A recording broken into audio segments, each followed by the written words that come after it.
Next up, this is why people think you're autistic, Jacob. Next up, at UFC 290, we have Dan Hooker taking on Jalin Turner. Jalin Turner, 13-6 overall, 4-1 in his last 5. He is coming off that close decision loss to Gamrot. He's taking on Dan Hooker, 22-12 in his career. He's 2-3 in his last 5. He's coming off a very dominant win, but an incredibly embarrassing loss for Claudio Puelles. So he smoked Claudio. Claudio looked like a bum. You know, it's crazy. I told you that the severe weather alert is for Frisco, not for Prosper, and I hear grumblings in the background, but I don't have it. That one was close. I mean, that one was instant. Go get your dog's Thunder jacket, wherever the hell it is. She doesn't give a fuck. We survived. I don't know if you know this. I'm a Hurricane Irma survivor. We just kind of sat in a house and survived that day. She slept through the whole goddamn thing. I remember you left. I remember you evacuated because you're one of those type of people. But me, my wife, and my baby daughter. Yeah. Yeah, I hung tough, and then I got a call at 6 in the morning the next day. Can you check on my house? Not for me. Can you check on my house? All right, let's go. Jalin Turner. He's a very good boxer. He somehow manages to march forward and maintain range, and he does that because he's 6'3". He's huge for this weight class. He's one of the few people that does use range effectively, that he does use range well. Even though he is known as a striker, 3 of his last 4 wins are by submission, and there are people that are just going to look at Tapology, assume he's a grappler, see that Dan Hooker's a striker, and be like, well, Dan Hooker's going to beat him. He's a good striker. The reality is, yes, Dan Hooker is a striker. He's a very good striker, actually. He's got a ton of heart. We saw that in that Dustin Poirier fight. He's a rangy kickboxer. He uses his kicks well. He also tries to manage range, but not as well as Jalin Turner does. He's only 2-3 in his last 5, but if you zoom in a little closer, his losses are to Michael Chandler when he debuted. We know who he is and how hard he hits. Islam on short notice, fine, current champion. And then Arnold Allen, but that was at 145 pounds. Since then, he just absolutely smoked Claudio Puelles, but that doesn't, I mean, Dan Hooker looked great in it, but the reality is Claudio Puelles looked horrible in that fight. I got to go Jalin Turner here. I agree with these odds. I just think we've seen Dan Hooker's best days already, and he's a ton of fun to watch. His heart is incredible. Jalin Turner feels like something special. It feels like a Jamal Hill. Right? Obviously, he's at lightweight instead of light heavy, but it's that same style. Pinpoint accuracy, long, rangy, good enough everywhere else. I heard your microphone go. I know. I told you. That's why I don't know what the fuck. This is it, baby. It's been a wild ride.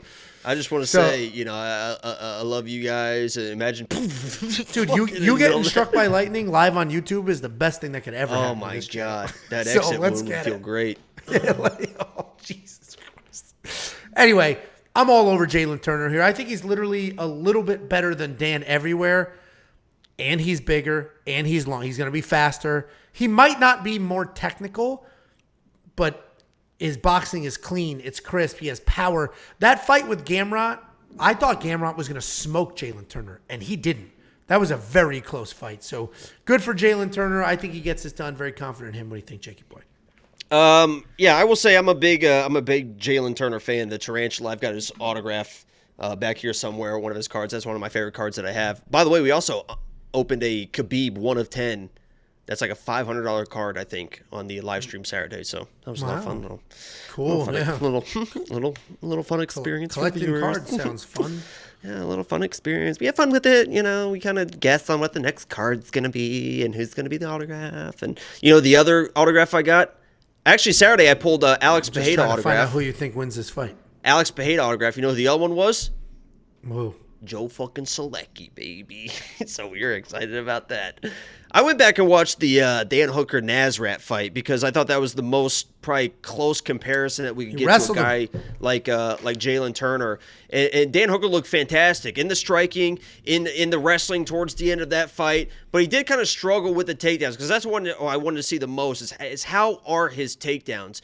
And he wasn't able to get really the takedowns until he knew that Nasrat was behind, because Dan Hooker's a tough dude, a high IQ guy. You know, more tough. I mean, really, really tough. I don't want to underestimate his toughness here. Oh, that fight with Dustin Poirier is all you ever need to see. Yeah, and Dustin was kind of a dickhead after that fight too.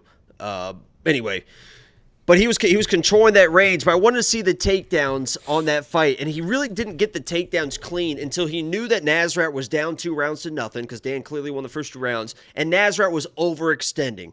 And when Nasrat was overextending, kind of like the Jesus Aguilar comparison, right? When somebody's overextending, you're able to time that takedown. It was very easy for him, right? Nice little double, straight to the ass, and good control as well in the side control type of position.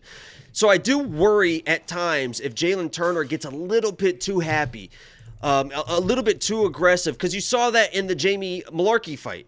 When Jalin threw a little bit too heavy against Jamie Malarkey after he had success with the hands and Jamie was beat up, boom, blast double, straight, taken down, and Jamie had control, that same side control that Dan Hooker was using against Nasrat. This is the same thing that Jamie Malarkey was using against Jalin Turner. And obviously he came back and won that fight, and I'm a big fan of Jalin Turner. But long story short is, Jalin Turner should be able to snipe this guy. Dan Hooker's a very hittable guy.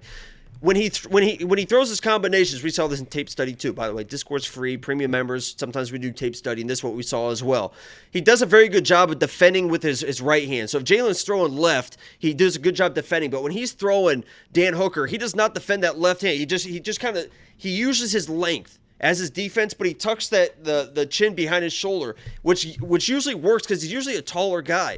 But Jalin, and you saw Nasrat actually start picking up on that and was landing up and over the shoulder on that left hand, or on Nasrat's right hand. Jalen's going to be much taller, so that angle is going to be not as looping over the shoulder, but just absolutely straight down the pipe, and that's how I think Dan Hooker is going to get in trouble with that Jalin right hand. But I do worry a little bit if Dan Hooker is going to come in and try to time some takedowns, because Jalin, if he's flat on his back, that's not what we want to see. But I'm a big Jalin Turner guy.